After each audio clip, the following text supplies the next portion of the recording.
and you are there, and without any running commentary, you are watching the tree. But that is not oneness. The kind of oneness we are talking about is you actually experience the tree, as though you have become the tree. That's when we say you are into oneness. So just now, Bhagwan, we're sitting here together, having our interview, and you're seeing this tall, skilly fellow who's come. Yes. When you look, what do you see?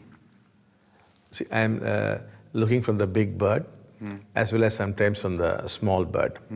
When I am looking from the big bird, I'm watching the whole thing as though I'm an alien, and all these things are going on. And I also find that the small bird, it is aware that it is giving an interview, that somebody is questioning it, so it is trying to use its memory, its understanding, and it is trying to talk. But there's a big bird for which all this does not make any sense at all. And both are going on in a parallel fashion. So these are three stages then: enlightenment, God realization, and Becoming God. One with God, or the complete oneness. Yes, I see. The total oneness. Once enlightened, is it possible for one enlightened person to then give this enlightenment to another person? An enlightened person cannot give it to another.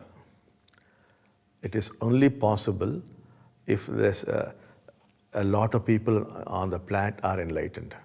If they are enlightened, then it's possible for enlightened people to give it to others. But you seem to have been born with a specific gift. Yes. That you are able to give enlightenment. Yes. So initially, I took a lot of time to be able to give it to others. And it involved a lot of hard work. And then I have been slowly giving a few people and built up an order of 170 people who are enlightened. Now, with their help, I've been giving it to others.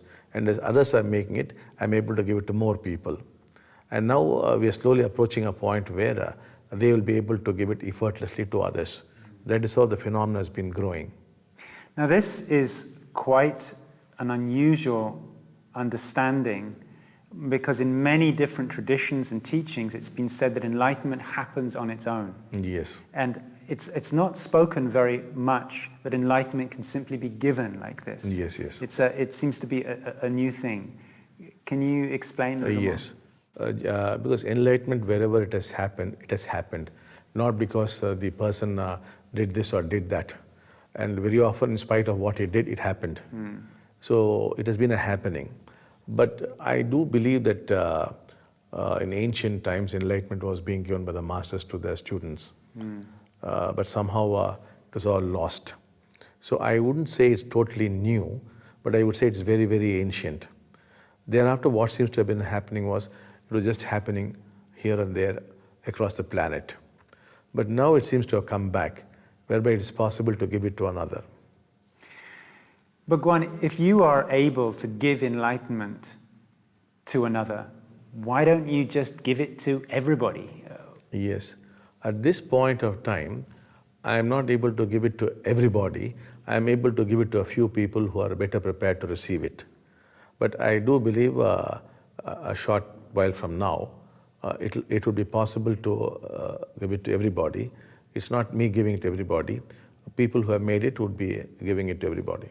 Let's talk about this. You said it's possible now to give it to a few people who are better prepared to receive it. Yes. How can one prepare oneself to be ready to receive it? People who have excellent relationships, and people who have a lot of spiritual discontent, who are not satisfied with all that they might have in the world, and who have been really seeking hard.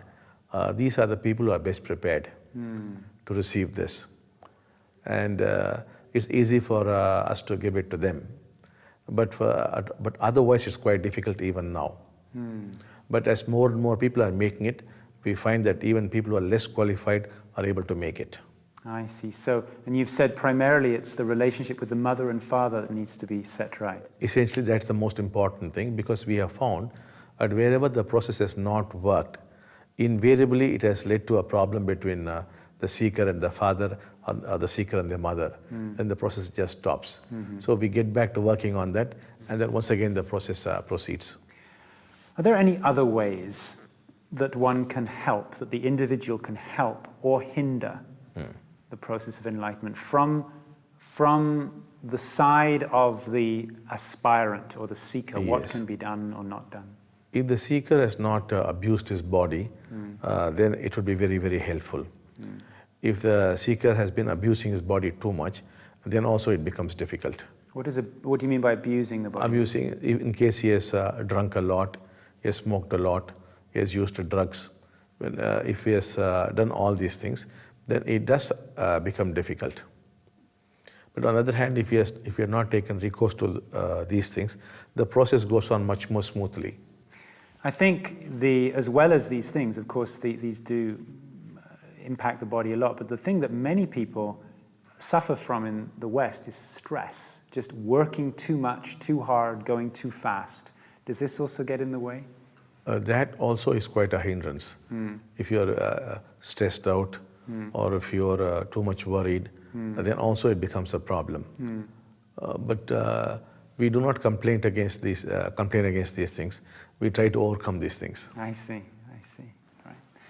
So, Bhagwan, many people, many of us have become really fixated on this idea of enlightenment. And it can become like another ambition. You know? Yes. I want more money, I want a better job, I want a nicer car, I want a great marriage. When we run out of these desires, I want enlightenment. Does the effort or the desire to become enlightened, does it help or does it become a hindrance?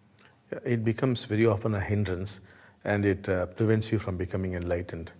So if only you could see the damage which this kind of seeking is causing, then that could be of help. But really you cannot be free of seeking. The seeking is there, but all that you must see is how the seeking is preventing you from becoming enlightened. If you could get that insight, then it makes our job very easy. Is there anything to do or is there nothing to do?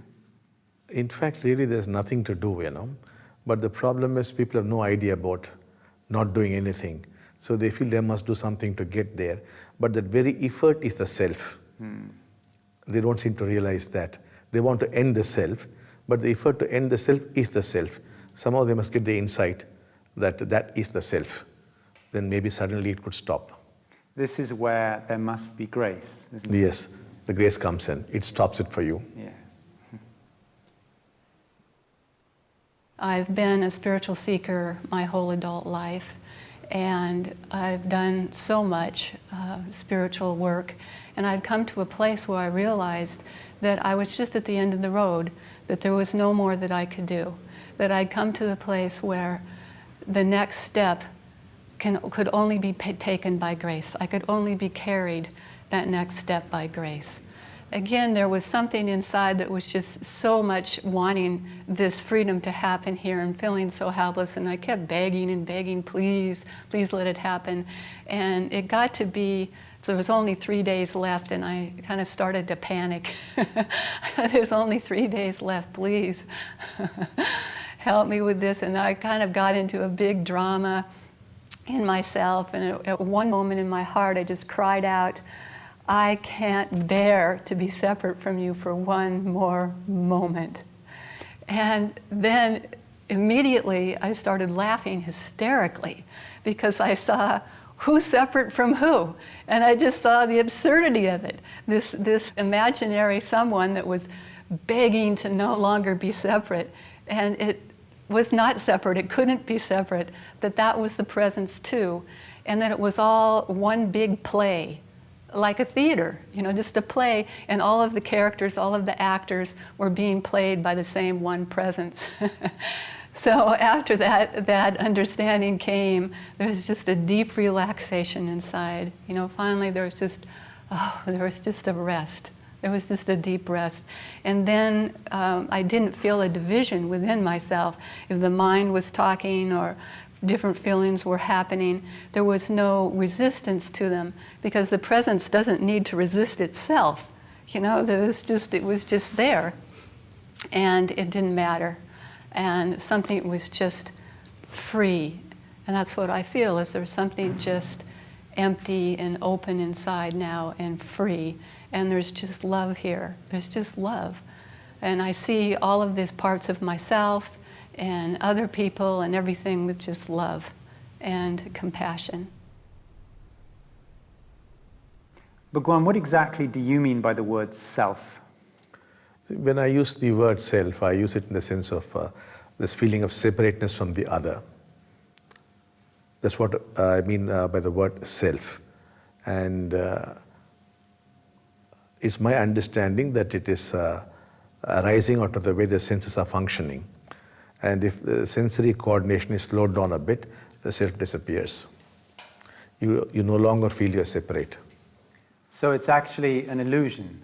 It's actually an illusion. The sense of separateness is an illusion. Hallucination. Because in man's natural state, you cannot have this illusion. Because that is not the truth. And man has acquired this illusion, and ever since he's been suffering. Ultimately, we can trace all the wars, the environmental degradation, and the poverty, everything back to this illusion. How do you see what's coming next? Yes. How do you see all this unfolding? I see this as a people's movement, where spiritual power would percolate to the level of the ordinary masses, and that I expect everybody to be a mystic, everybody to be enlightened, and everybody to have enormous spiritual power to do miracles. So I believe that we'll be creating a world where there will be no spiritual hierarchy, where everybody is his own guru and everybody is his own sishya. I think we're heading for that.